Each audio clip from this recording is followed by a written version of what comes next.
السلام علیکم ورحمۃ اللہ وبرکاتہ۔ بسم اللہ والحمد للہ والصلاۃ والسلام علی رسول اللہ۔ ابھی ہم آپ کے سامنے مکتبہ مخطوطات مسجد نبوی کے اندر کھڑے ہوئے ہیں اور یہاں پہ ایک نایاب آپ کو چیز دکھانا چاہ رہے ہیں۔ یہ ایک پتھر ہے، کافی بڑا سا پتھر آپ کو نظر آ رہا ہے، اور اس کے بارے میں یہاں پہ لکھا ہوا ہے کہ یہ سورہ فاتحہ کا کچھ حصہ اس کے اندر موجود ہے۔ ہو سکتا ہے کہ کمپلیٹ اوپر سورہ فاتحہ کا پورا حصہ موجود ہو، لیکن اوپر کا حصہ یہاں پہ پتھر کا غائب ہے۔ ہو سکتا ہے اس میں لکھا ہوا ہے کہ ممکن ہے کہ پرانے زمانے میں کوئی سیلاب وغیرہ آئے ہوں جس کی وجہ سے یہ پتھر لڑکتا ہوا کسی چیز سے ٹکرا کر کے اس کے دو حصے ہو گئے ہوں اور ایک حصہ کہیں اس کا گم ہو گیا ہو۔ اس قسم کی یہ بات یہاں پہ لکھی ہوئی ہے۔ تو اس کے بارے میں بتایا جا رہا ہے کہ یہ اس کے اندر سورہ فاتحہ کا کچھ حصہ ہے، اور اللہ لفظ جلالہ بھی یہاں پہ لکھا ہوا ہے کوفی خط کے اندر۔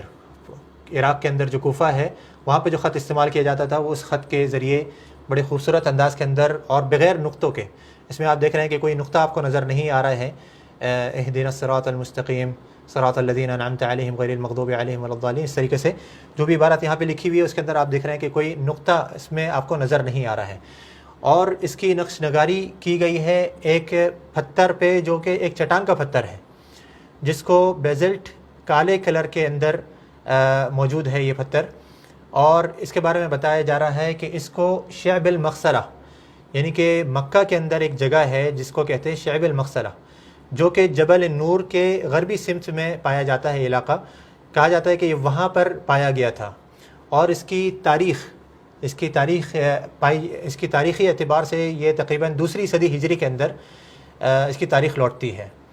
اور یہ تاریخ جو بتائی جا رہی ہے یہاں پہ بتا رہے ہیں کہ یہ کنفرم تاریخ نہیں ہے، لیکن اس کو کیمیاوی محلولات کے ذریعے اور فزیکلی محلولات کے ذریعے لیبارٹریز کے اندر اس کی چیکنگ کر کے اندازہ کیا گیا ہے، جو کہ جامع ملک سعود ریاض کے اندر بہت بڑی یونیورسٹی ہے، وہاں کی جو لیبارٹری ہے، لیبارٹری کے اندر ایک اندازہ کر کے بتایا جا رہا ہے کہ اس کی تاریخ تقریباً دوسری صدی ہجری کے اندر لوٹتی ہے۔ اور بتا رہے ہیں کہ من المرجح یکون هذا الحجر قطع من صخرہ اجتث، یہ راجح بات یہ ہے کہ زیادہ گمان یہ ہے کہ یہ پتھر جو ہے کسی اجتث چٹان کا ہو، جو کہ پہاڑ کے اندر یا سیلابی شکل کے اندر کوئی پہاڑ کے پاس سے کوئی سیلاب گزرتا ہے، سیلاب کا پانی کا ریلا گزرتا ہے، یا بارش تیز ہوتی ہے تو آہستہ آہستہ اس کے اوپر یہ بارش کا ریلا گزرتے یا بارش کے قطرات پڑتے جو اس کی کیفیت بن جاتی ہے، اس طریقے سے یہ اس کی کیفیت بن گئی ہے۔ تو ممکن ہو کہ یہ چٹان سے ٹوٹا ہو، یہ بھی ممکن ہے کہ یہ چٹان سے نہ ٹوٹا ہو بلکہ ایک پتھر ہو اور سیلابی ریلے کے اثر سے اس کی یہ کیفیت بن گئی ہو۔ تو یہ تحریر کی گئی ہے بات 1427 ہجری کے اندر، اور اس کی تاریخ جیسے میں نے ذکر کرا کہ لوٹتی ہے تقریباً دوسری صدی ہجری کے اندر۔ یہاں پر آپ کو ایک بات اہم بتانا مقصد ہے، اس پتھر کے بارے میں تو ہم نے بتایا، لیکن بہت سے لوگوں کو دیکھا گیا ہے، یہاں کے جو سیکیورٹی مین ہیں انہوں نے بتایا کہ کچھ لوگ آتے ہیں یہاں پہ مکتبہ مسجد نبوی کے اندر اس مخطوطات کے مکتبے میں، اور یہاں پر آ کر کے ان کا تاریخی اعتبار سے دیکھنا مقصد نہیں ہوتا، بلکہ ان کا دیکھنا مقصد ہوتا ہے کہ یہاں سے برکت حاصل کی جائے، اس پتھر کے ذریعے برکت حاصل کی جائے۔ تو ہمیں اس بارے میں یہ بات معلوم ہونی چاہیے کہ ہم نے برکت صرف اسی چیز سے حاصل کرنی ہے جس چیز سے اللہ اور اس کے رسول صلی اللہ علیہ وسلم نے ہمیں برکت لینا سکھایا ہے اور اس کی اجازت دی ہے۔ آپ کو اس مسئلے کو سمجھنے کے لیے میں ایک چھوٹی سی مثال دوں گا۔ آپ جانتے ہیں کہ نبی صلی اللہ علیہ وسلم سے صحابہ کرام برکت لیا کرتے تھے، نبی کریم صلی اللہ علیہ وسلم سے صحابہ کرام برکت لیا کرتے تھے۔ کس طریقے سے برکت لیا کرتے تھے؟ آپ صلی اللہ علیہ وسلم کی جو جسم کے حصے ہوتے تھے ان سے برکت لیا کرتے تھے۔ مثال کے طور پہ حدیث میں آتا ہے کہ آپ صلی اللہ علیہ وسلم تھوک پھینکا کرتے تھے کہیں پر، تو صحابہ کرام دوڑا کرتے تھے کہ کون اس تھوک کو اٹھا لے گا۔ آپ صلی اللہ علیہ وسلم کے اپنے جسم سے نکلے ہوئے پسینے سے صحابہ کرام برکت لیا کرتے تھے، اس کو خوشبو کے طور پہ ایک شیشی کے اندر یا ڈبیا کے اندر جمع کر لیا کرتے تھے اور اس کو خوشبو کے طور پہ استعمال کیا کرتے تھے۔ اسی طریقے سے آپ صلی اللہ علیہ وسلم کے اپنے جسم سے متصل جو چیزیں ہوا کرتی تھیں ان سے صحابہ کرام برکت لیا کرتے تھے، اور علماء کرام نے یہ بات لکھی اپنی کتابوں کے اندر کہ یہ برکت لینا جائز ہے۔ لیکن جو آپ سے منفصل چیزیں تھیں، آپ صلی اللہ علیہ وسلم سے منفصل چیزیں تھیں، کبھی زندگی میں آپ صلی اللہ علیہ وسلم سے وہ ملیں، آپ سے ٹچ ہوئیں، ان سے صحابہ کرام برکت نہیں لیا کرتے تھے۔ مثال کے طور پہ آپ صلی اللہ علیہ وسلم کی جوتی ہوا کرتی تھی، آپ صلی اللہ علیہ وسلم یقیناً جوتی پہنا کرتے تھے۔ ایک حدیث میں بھی آتا ہے سنن نسائی کے اندر کہ آپ صلی اللہ علیہ وسلم نے صحابہ کرام کو ایک دن جوتی پہن کر کے نماز پڑھائی۔ جب نماز پڑھائی تو ظاہری بات ہے مسجد نبوی کے اندر پرانے زمانے میں کوئی فرش نہیں تھا، کوئی کارپیٹ نہیں تھا، کچی زمین ہوتی تھی، جیسا کہ ایک حدیث میں آتا ہے کہ ایک دن جب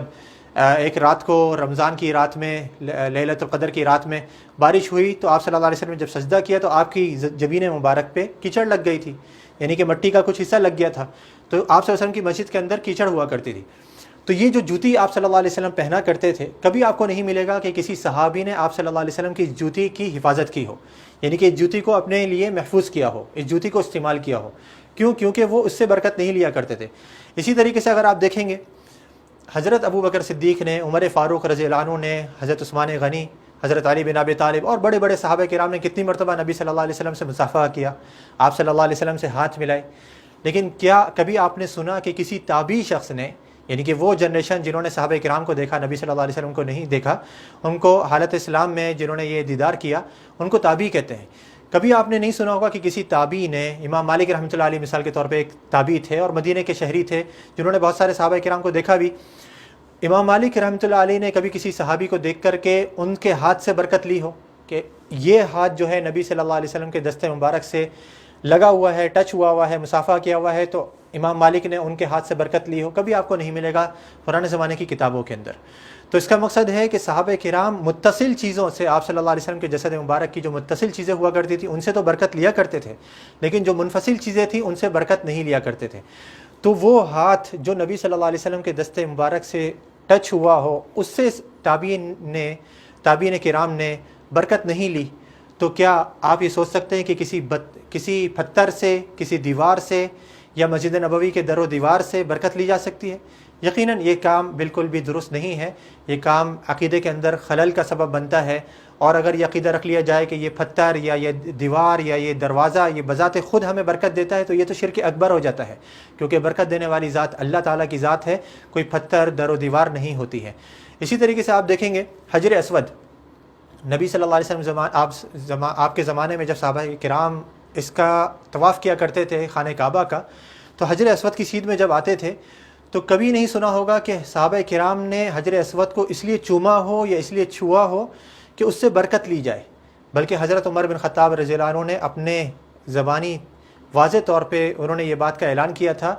کہ اے پتھر، حجر اسود کو مخاطب کر کے حضرت عمر نے فرمایا کہ اے پتھر،